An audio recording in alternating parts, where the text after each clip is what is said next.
E aí, moçada, bacana? Aula hoje é sobre ecologia. Quer entender um pouco mais? Quer entender a introdução da ecologia? Alguns conceitos, a origem, o que se trata, do que se trata a ecologia, para que serve? Quer saber um pouco mais? Depois da vinheta, venha comigo que você vai ficar informado.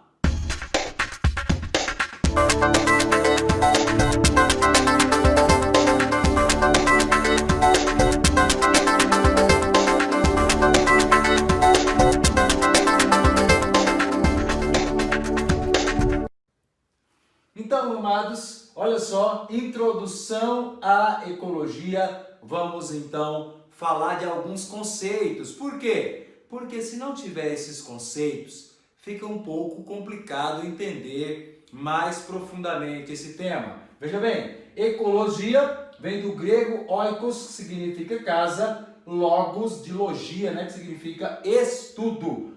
Então, literalmente, estudo da casa. Mas, na verdade, ecologia é o estudo da interação entre os seres vivos e o meio ambiente.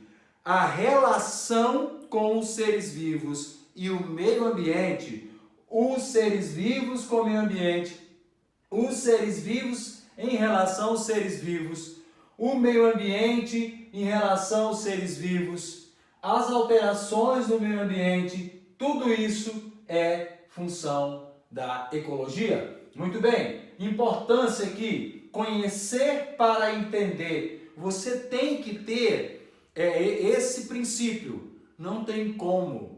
Como você vai entender, tecer algum comentário, alguma explicação a respeito de algo se você não detém conhecimento a respeito disso? Acerca desse assunto? Então, preservar e conservar.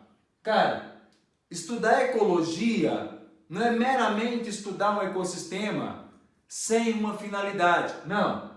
Um dos princípios é preservar. Eu preservo ou conservo a natureza. Eu me preocupo com a natureza. Eu sou uma pessoa ecologicamente correta. Então, tá? E aqui é claro que a gente vai estudar, além da preservação, da conservação, a gente vai estudar também estratégias. Essas estratégias de sobrevivência, de estratégia mantenedora do ecossistema, da relação entre os seres, classificando-as, tá bom? Claro que a partir dessas estratégias também você tem um equilíbrio ou um desequilíbrio ecológico. A gente vai estudar também isso aqui nos conceitos básicos e também nas aulas subsequentes. Então, teoria preservacionista. O que significa isso? Por que eu coloquei lá restringir? Porque a primeira coisa, você sabe que quando o homem entra em contato com a natureza, ele, por si só, já altera aquele ambiente. Então, nós estamos precisando de pessoas que cuidem da natureza, ambientalista mesmo, que preserve, que restringe. Restringir. E aqui é o seguinte, esse pensamento de restringir é você realmente não ir lá e atrapalhar, alterar o ecossistema negativamente, tá? Você tem que realmente preservar, tá? E a teoria conservacionista é a questão de conciliar. Peraí, eu vou utilizar esse meio ambiente?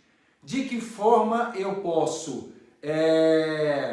utilizar o meio ambiente de maneira sustentável sem destruí-lo?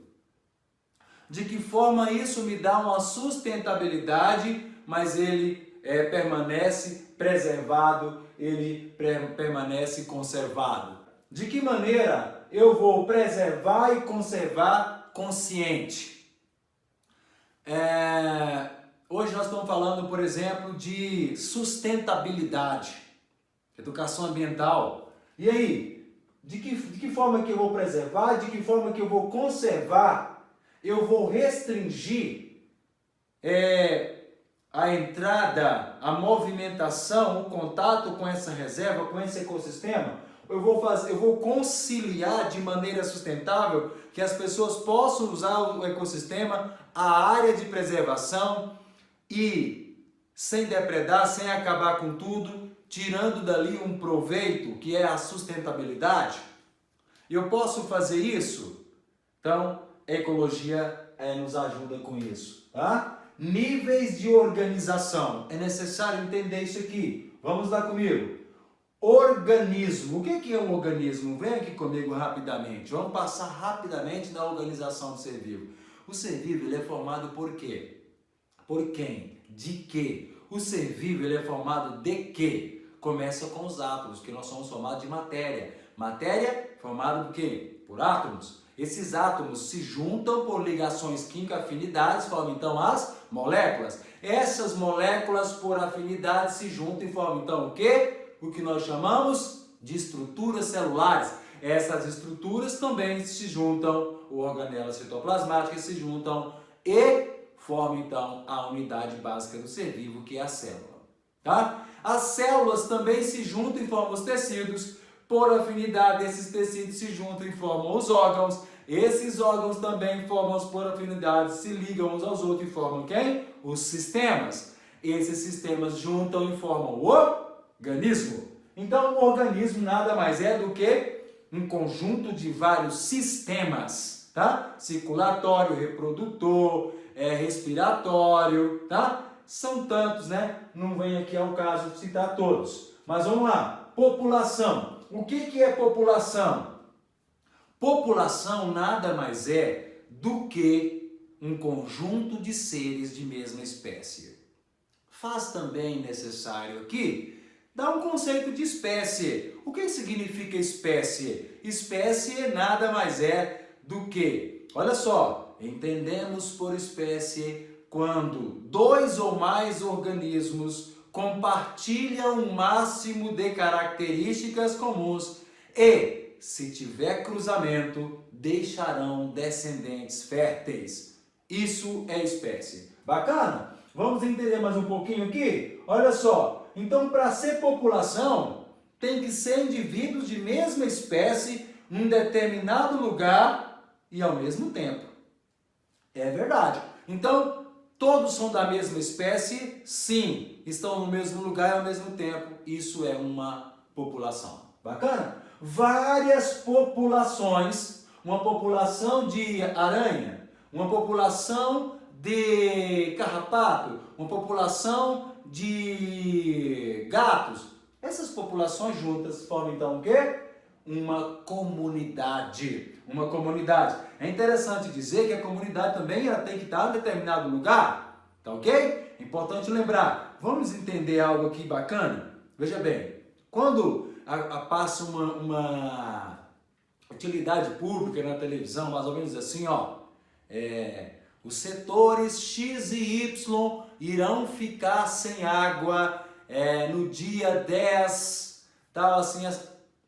Ele está falando só dos seres humanos? Não, ele está falando daquela comunidade. Aquela comunidade vai ficar sem água naquele período, ok? Bacana. Então, agora, várias comunidades, muitas comunidades vão formar então um ecossistema. Só que aqui, o ecossistema, ele é dividido em duas partes. Olha que bacana. O que é? O ecossistema é dividido em os seres vivos e os seres algo que não é vivo. Por exemplo, os seres abióticos ou fatores abióticos, fatores bióticos. O que são fatores bióticos? São seres vivos. Todos os seres vivos que lá estão são fatores bióticos. Fatores abióticos. Peraí. Quem são esses? Temperatura, luminosidade, pressão, salinidade. E esses aqui são fatores abióticos. Não são seres vivos, mas nós, seres vivos, dependemos desses fatores. Então, a junção dos seres bióticos com os fatores abióticos, isso nós falamos que é um ecossistema. Muito bem. E biosfera, professor? Biosfera nada mais é do que, ao pé da letra, esfera de vida, é o planeta.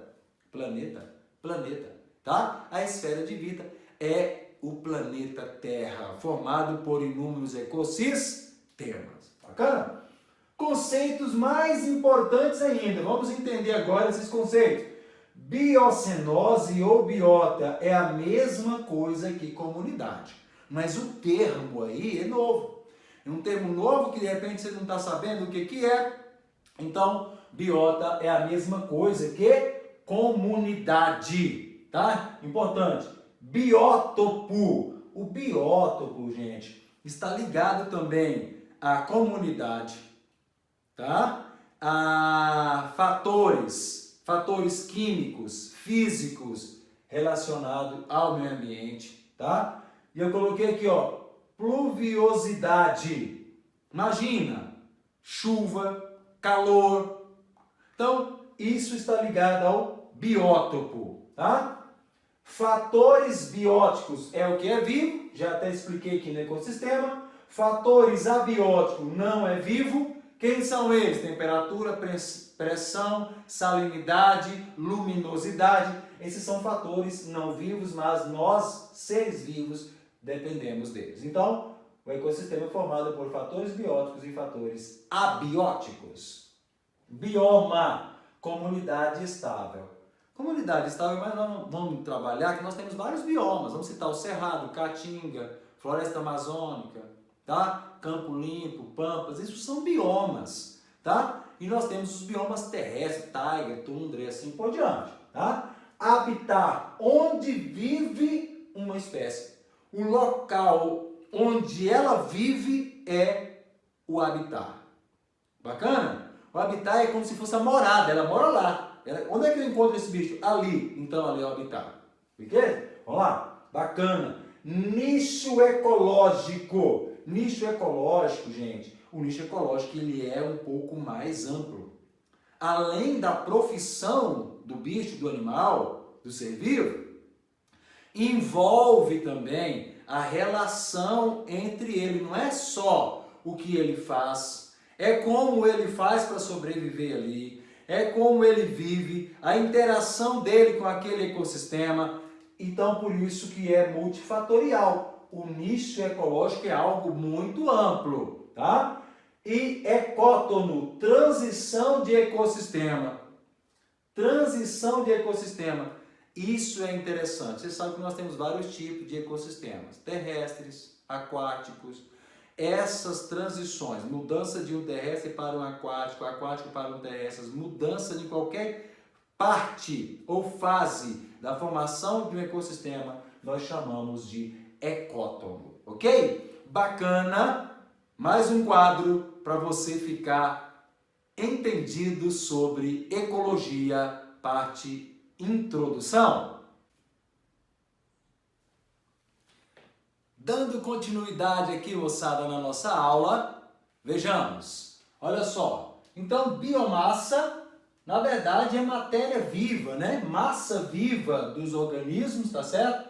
Essa massa dos seres vivos é chamada então de biomassa. Nós trabalhamos isso também sobre produtores, consumidores, né? Decompositores, principalmente também na pirâmide, né? Pirâmides ecológicas, a gente vai falar um pouco sobre isso, tá ok? Nível trófico, o que significa isso? É porque nós temos as cadeias e essas cadeias apresentam os seres vivos na sua sequência, né? Na cadeia alimentar. Então, cada indivíduo daquele ali representa um nível trófico. Então, vários níveis tróficos dependendo do tamanho da cadeia alimentar. O que estudamos geralmente na ecologia, tá? Então, nós vamos estudar cadeia e teia alimentar. Eu acabei de falar um pouco aqui. Vamos estudar o que é cadeia, dar exemplos, depois várias cadeias juntas que formam então a teia alimentar. Lá nós vamos falar sobre os produtores, os consumidores, decompositores, tá? Nessa sequência geralmente, tá bom? Pirâmides ecológicas, nós temos a pirâmide de número, tá? Pirâmide de biomassa e pirâmide de energia. Então aqui nas pirâmides ecológicas, nós temos esses 3 tipos de pirâmides. É importante focar em entender como que funciona a aplicação da cadeia alimentar nas pirâmides, ok?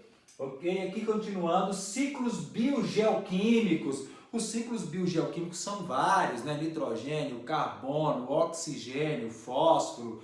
Então, desses todos, da água, o ciclo aí mais importante é o do nitrogênio, por causa que é muito cobrado nas provas. Então é importante, interações ecológicas, relações ecológicas é importante. Nós temos lá as relações harmônicas, desarmônicas, intra e interespecíficas, entender como que funciona essas relações, né? Positivas, negativas, é importante entendermos cada uma delas. Dinâmica de populações ou dinâmica populacional, é importante entendermos isso, declínio da população, o crescimento da população. Aqui entra também o que nós chamamos de imigração, taxa de natalidade, mortalidade, tudo sobre essa movimentação das populações. É importante nós entendermos. Sucessão ecológica. Na sucessão ecológica a gente vai estudar desde a formação, desde do fungo com ácido liquênico quebrando uma rocha, deixando propício para os primeiros organismos ali desenvolverem. Nós temos então gramíneas, depois arbustos e vai crescendo, né? Vai até chegar no momento que nós chamamos de quê? De árvore do tipo clímax. É claro, essa evolução, sucessão ecológica, nós também iremos estudar. Biociclos são ciclos terrestres, ciclos aquáticos, que é interessante, precisamos dar um foco também nisso, tá? Biomas mundiais, vamos estudar os biomas, mundo de taiga, tundra e tantos outros, mas é claro que o foco maior é nos biomas brasileiros. Por quê? Porque nós vamos dar foco aí, Cerrado, Caatinga, Pantanal, Campo Limpo, Pampas, né? Então, dá essa atenção, essa devida atenção para esses biomas que geralmente caem, tá? Humanidade e ambiente, gente. Humanidade e ambiente é a relação do homem com o meio ambiente. A degradação, a poluição dos afluentes, córregos, rios, tá? Riachos, nascentes, até o mar. Então, nós vamos dar uma devida atenção nessa questão da relação do ser humano com o meio ambiente, os desastres ambientais, esse desequilíbrio aí do mau uso da gestão também do meio ambiente, que deveria ser sustentável, tá? Bacana? Eu coloquei aqui também ideias interessantes. Vamos falar aqui da hipótese Gaia. A hipótese Gaia eu vou falar só superficialmente, depois vai ter uma aula só para isso, mas é importante quem quer aprofundar um pouco mais, né? Hipótese Gaia é uma hipótese que diz o seguinte, que o planeta Terra é visto como um organismo, tá? O planeta Terra é visto como um organismo e com o passar do tempo, a quantidade de pessoas vão crescendo, que daqui a pouco vai faltar alimento, daqui a pouco vai entrar em declínio, tá? Então, essa é uma ideia da hipótese Gaia em relação o organismo por si só, ele tenta corrigir isso, como se fosse assim uma glaciação, vai dizimar tudo para depois começar de novo, tá ok? E aqui a extinção, é importante falar da extinção, quantos e quantos micro-organismos, espécies, organismos entram em extinção, né? Mas aqui eu coloquei também o universo 25, que é uma hipótese interessante, né? Isso já é antigo, tem vídeo aí no YouTube, na internet, para você estar verificando, mas a pessoa fez experimento com ratos, como se fosse assim, colocou lá 4 ratos em determinados compartimentos e depois começou a acompanhar a reprodução desses ratos. No início todo mundo confortável, mas depois de um certo tempo, a população de rato era tão elevada que começou então a acontecer uma competição, um canibalismo ali, ou também predatismo, sendo de espécies diferentes, é claro, e aí então acabou se extinguindo. Quer saber um pouco mais sobre a hipótese, esse universo aqui 25? Dá uma olhada, tá? E o princípio de Gauss, vamos entender rapidamente? O princípio de Gauss diz o seguinte, vamos pensar aqui, ó, fiz 3 gráficozinhos só para você ter noção. Vamos imaginar que nós temos 2 espécies de protozoários do gênero Paramécio, e esse aqui é o desenvolvimento do paramécio sozinho, de um paramécio, de uma espécie, de um gênero sozinho. Ele cresceu maravilhosamente, bacana. O outro também cresceu maravilhosamente, o habitat dele, o nicho ecológico, muito semelhante. Então, o que eles fizeram? Colocaram, então, esses 2 paramécios juntos. O que aconteceu? Esse aqui desenvolveu, cresceu maravilhosamente, e esse aqui não. Ele não conseguiu e entrou em extinção. Então, aqui o princípio de Gauss, ele mostra essa questão um pouco da competição também. Muitas das vezes, a competição leva à extinção. Tá certo? Muito bem. Espero que você tenha gostado até então dessa aula e que, se você gostou, compartilhe, deixe o seu like, seu joinha aí, inscreva-se no canal e também siga-nos no Instagram e no Facebook. Tá certo? Um abraço aqui mais uma vez, mais uma videoaula. Espero que te ajude. Deus abençoe você.